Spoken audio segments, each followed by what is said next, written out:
Good evening. I am Anil Agarwal, former Chief Manager, Punjab National Bank. So, daily in the morning or during the day, if we read the comments, there are few common inquiries or comments like, Sir, when SBI PO will come? Second query is, when SBI Junior Associate will come? And third is, when FCI notification will come? Now, this type of anxiety is quite obvious. Why? Because now we have done with most of our exam of 2024. Our IBPS RRB exams are over. Our IBPS clerk, PO exam is over. In IBPS SO also pre-result is out. Now only main is left. So naturally the candidates, those are repeater, or the candidates, those are fresher, they are looking for some futuristic exams. Now, situation is such that the three exams which you are looking for are the exams where no fixed calendar is issued. Unlike IBPS or SSC, where you have a fixed calendar, so you know when notification will come, when exam will happen, and to that extent, you can follow a systematic path for your study. But as far as SBI Junior Associate is concerned, SBI PO is concerned, FCI is concerned, they don't follow any fixed timetable. And as they don't follow any fixed schedule or timetable, so it is very, very difficult to know when this notification will come. So what happens is, whatever information is emerging from various sources, sometimes this source may be some persons, those are having connections in such organization, they get some information, they share this information, and that is being passed on to the candidates. Sometimes this information may be emerging from unions of various organizations. When they discuss with their employees, they give some information. Sometimes such information is emerging out of RTIs filed by the candidates. But in RTI, they don't tell when notification will come, because RTI does not take care of futuristic information. RTI can only tell about the information that is already crystallized. That means the information that is already available on the record. Means how many candidates applied, how many vacancies were there, how many people joined, how many, all vacancies are vacant. All this information normally emerges out of RTIs. But what will be the date of notification, when notification will come? Normally, no information is made available in response to RTI. Although some people file the RTI for such queries also, but reply is, it is a futuristic information, does not covered under RTI Act. So that's why we have to keep our eyes and ears open, and whatever information comes from any corner, we pass on that information to you. Sometime what happens is, such information may be up to mark. That means the dates and the days that is mentioned or shared by that person may appears to be correct and ultimately turn out to be correct. But sometime they may not turn out to be correct. And this is a natural process. But the only objective of sharing this information with you is to keep candidates ready for the examination. Because once we are aware that these examinations may happen, so it is always advisable that we should remain exam ready. What happens is, whenever notification comes, the time available for preparation is always less. So the candidates, those are already preparing for such competitions, always have edge over the other candidates, those start preparation later on. And that's why, whether SBI Junior Associate will come or not, whether SBI PO will come or not, whether FCI will come or not, the only answer to all this question is that these may come but the date is not certain. Because once we collaborate all the information that is emerging from various sources, that points out towards one thing, that these exams may happen. But when they will happen, whether in the month of January or in February or in the month of March or even in the subsequent month, that clarity is still not there.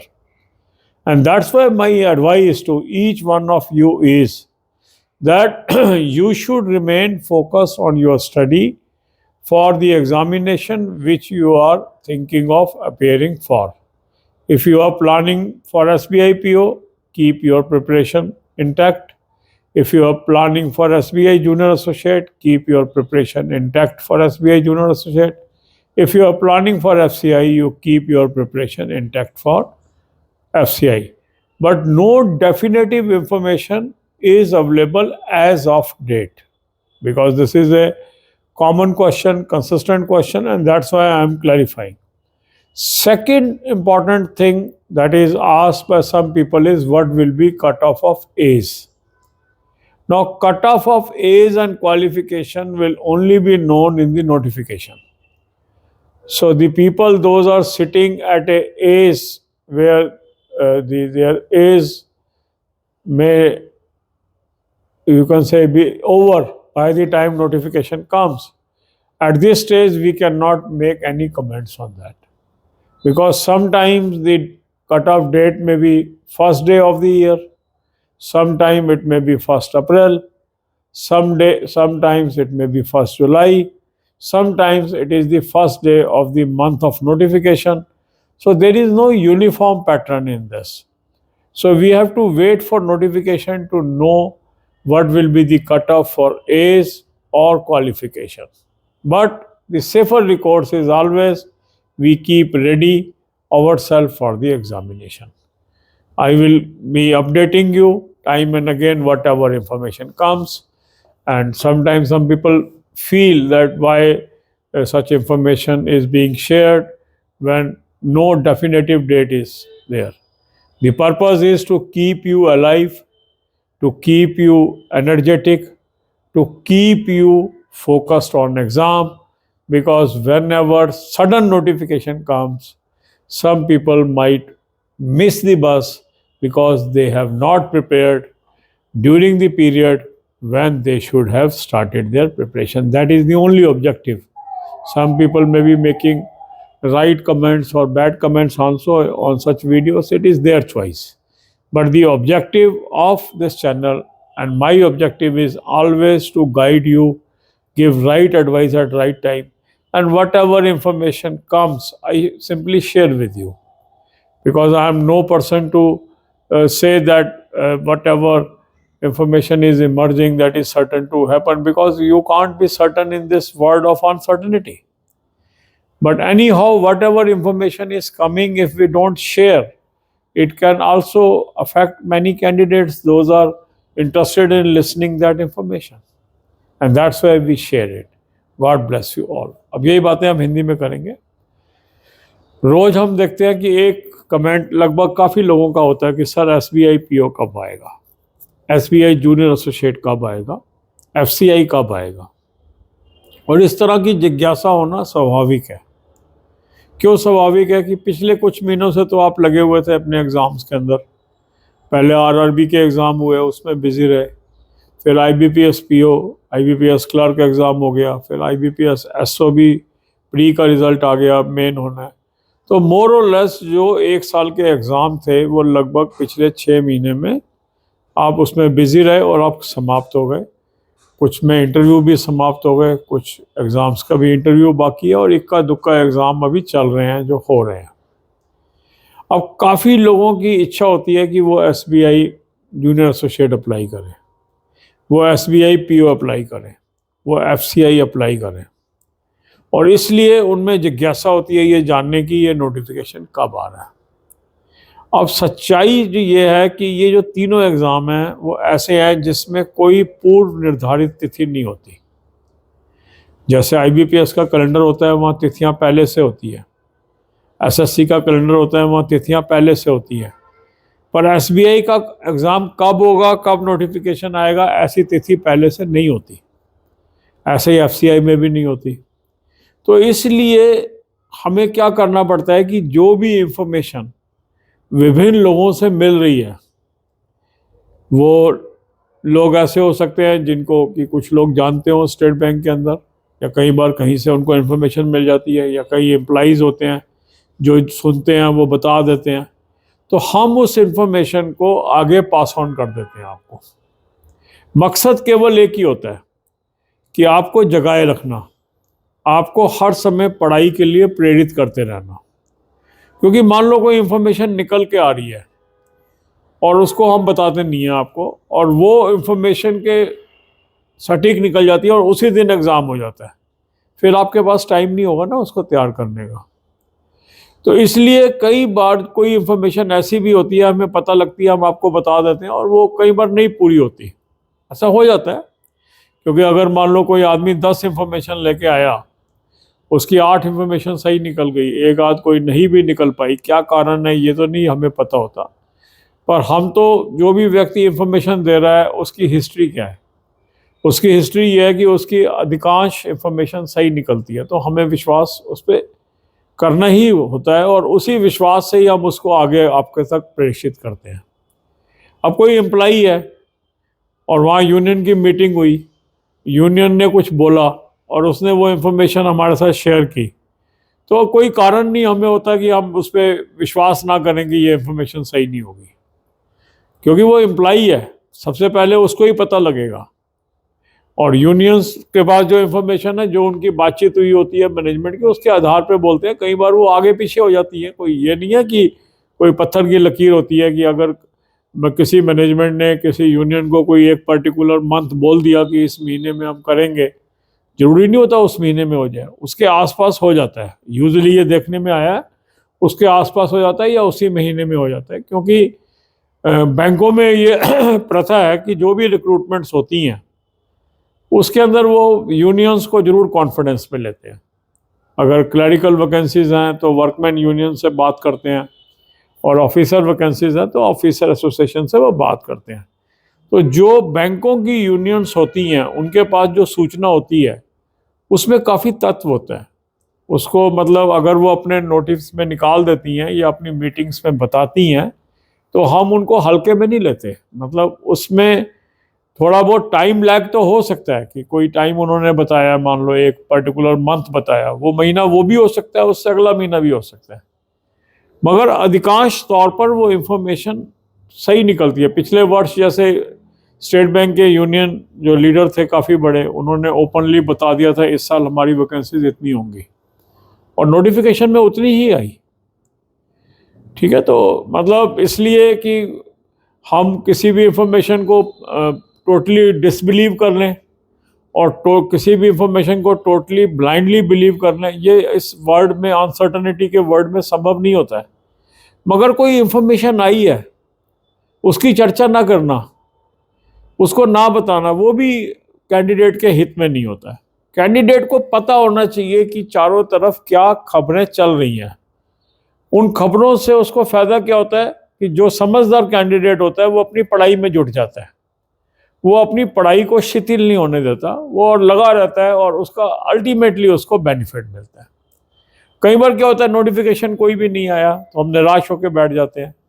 जब हम निराश हो जाते हैं, कई बार हम पढ़ाई में गैप भी डाल देते हैं, और फिर जब हम रिज्यूम करते हैं पढ़ाई, तो वो उस तरीके से नहीं हो पाती जैसे हमारा जो टेम्पो बना होता है उस समय हम कर पाते हैं। तो इसलिए कंसिस्टेंट लेवल पर बार बार आपको इंफॉर्मेशन को रिपीट करना, बार बार उस इंफॉर्मेशन को बताना, आपकी मदद करना है। कई लोग इसको अच्छा मानते हैं, कई लोग बुरा भी मानते हैं, उल्टे सीधे कमेंट भी करते हैं कि इसलिए वीडियो बना दी, इसलिए वीडियो बना दी। वो उनकी मर्जी है, देखो किसी को अच्छा नहीं लगता मत देखें, ठीक है ना। मगर हमारा मकसद क्या है? हमारा मकसद है आपकी मदद करना। अब मेरे पास हजारों कैंडिडेट ऐसे हैं जो मेरे चैनल के हैं, आज बैंकों में एम्प्लॉयड हैं। मेरा ख्याल 33,000 से अधिक आंकड़ा है, एग्जैक्ट मुझे इस समय याद नहीं आ रहा, उससे ज़्यादा ही होगा। अब उनमें से काफ़ी लोग मेरे टच में हैं, शादियों के निमंत्रण भी भेजते हैं, अपने घर में कोई डेवलपमेंट हुई है वो भी बताते हैं, कोई प्रमोशन हुई है वो भी बताते हैं। तो कई बार वो ये भी जिक्र करते हैं कि सर हमारे यहाँ मीटिंग हो रही थी, उसमें पता लगा ये वैकेंसी आने वाली है, उसको हम आपके साथ शेयर कर देते हैं। मैं अपने पास नहीं रखता ऐसी इंफॉर्मेशन, क्योंकि मुझे लगता है कि वो इंफॉर्मेशन आपकी मदद करेगी। केवल इतना ही मकसद होता है। जिन लोगों को लगता है कि किसी व्यूज़ के लिए बना दिया, वो मेरा ख्याल दूसरी दुनिया में जी रहे हैं। अब हमारी जो एज है ना, व्यूज़ वाली नहीं है। ठीक है, आपने देखा होगा मेरे वीडियोस बड़े सिंपल होते हैं। मैं तो अपना कैमरा रखा, बात करी और ख़त्म किया, क्योंकि मेरी जो ज़िंदगी की जो तमन्नाएं हैं या ज़रूरतें हैं वो पूरी हो चुकी हैं। अब सिर्फ मेरा एक ही मकसद है कि 1 लाख यूथ को मैं मदद कर दूं एम्प्लॉयड होने में। 33,000 से अधिक आंकड़ा हो चुका है। मेरा असली मकसद ये है, आपकी मदद करना। बाकी तो ठीक है, अगर यूट्यूब पे व्यूज़ आते हैं, नेचुरल है, हर किसी को अच्छा लगता है। क्यों नहीं अच्छा लगता? किसी वीडियो पे अगर व्यूज़ आते हैं तो, अब कोई क्रिकेटर है, मैदान में जाता है, चौका मारता है और लोग कोई ताली ना बजाए तो उसको कैसा लगेगा? अब चौका मारा है तो ताली बजती है तो उसको अच्छा लगता ही है। इसमें क्या बुराई है? अगर किसी वीडियो पे व्यूज़ आ रहे हैं और उससे हमें खुशी मिलती है तो इसमें किसी को क्या दुख होना चाहिए? मकसद क्या है ये हमें समझना चाहिए। मकसद है आपकी मदद करना, उसमें वो यूज़फुल है, लोग देखेंगे। मगर कोई भी सर्टन नहीं है इंफॉर्मेशन, ये भी हमें मान के चलना है। ये अगर हम नहीं मान के चलेंगे तो हमें दुख होगा कि अगर किसी ने हमें बता दिया भी फला डेट को एग्ज़ाम होगा और उस दिन नहीं हुआ, कोई बात नहीं, क्या हो गया? उसने अच्छी दृष्टि से ही हमें बताया है, अच्छी नीयत से ही उसने बताया है। अब उनके पास जो इन्फॉर्मेशन आई, जो भी सोर्स था, क्या कारण हुआ वो डेट हुई नहीं हुई, वो एक अलग विषय है। वो अपने चैनल पे अपनी बातें आपके सामने रखेंगे कि भी ऐसा क्यों हुआ है। मगर अगर कोई भी व्यक्ति हमें इंफॉर्मेशन दे रहा है, 10 इंफॉर्मेशन देता है और 9 सटीक बैठ रही हैं, तो हम उस पर विश्वास तो करेंगे ही ना। विश्वास करना भी चाहिए, क्योंकि हमारा हित ही किया उस ऐसे व्यक्तियों ने। तो आप हमें अपने एग्ज़ाम के लिए तैयार रहना चाहिए। तीनों एग्ज़ाम के लिए आप तैयारी करते रहें। सटीक सूचना जब भी मिलेगी वो भी आपके साथ शेयर करेंगे, और इधर उधर से भी कोई सूचना मिलेगी वो भी आपके साथ शेयर करेंगे। दोनों ही आपके हित में है। कई बार होता है ना, अपने आईज़ एंड ईयर्स ओपन रखने चाहिए। ये हम मैनेजमेंट में सारे एम्प्लॉइज़ को बोलते थे, अपनी आंखें और कान हर समय खुले रखने हैं। कोई गलत र्यूमर भी आती थी, उसको भी हम इग्नोर नहीं करते थे, उसको ध्यान देते थे कि यार ये बात है, देखो कोई कल को नुकसान तो नहीं हो जाएगा हमें, या इसका हम क्या फ़ायदा उठा सकते हैं। ठीक है, जब मैं गांव की ब्रांच में था, वहाँ हमारा एक पीएन था, वो वहीं का लोकल था। उसने कहा सर उसने ना ज़मीन बेची है, उसको इतने पैसे मिले। अब ये सूचना थी, हम उसके पास मिलेगा, वो डिपॉजिट हमें मिल गया। अब मैं कहता ये पीएन है, ये बता रहा है, इसको इग्नोर कर देते हैं, यार ये तो ऐसे ही बोलता रहता है, तो हमारा ही नुकसान होता ना। अगर कोई आप में सूचना दे रहा है, उसका फ़ायदा उठाना ना उठाना तो हमारे ही हाथ में है। God bless you all.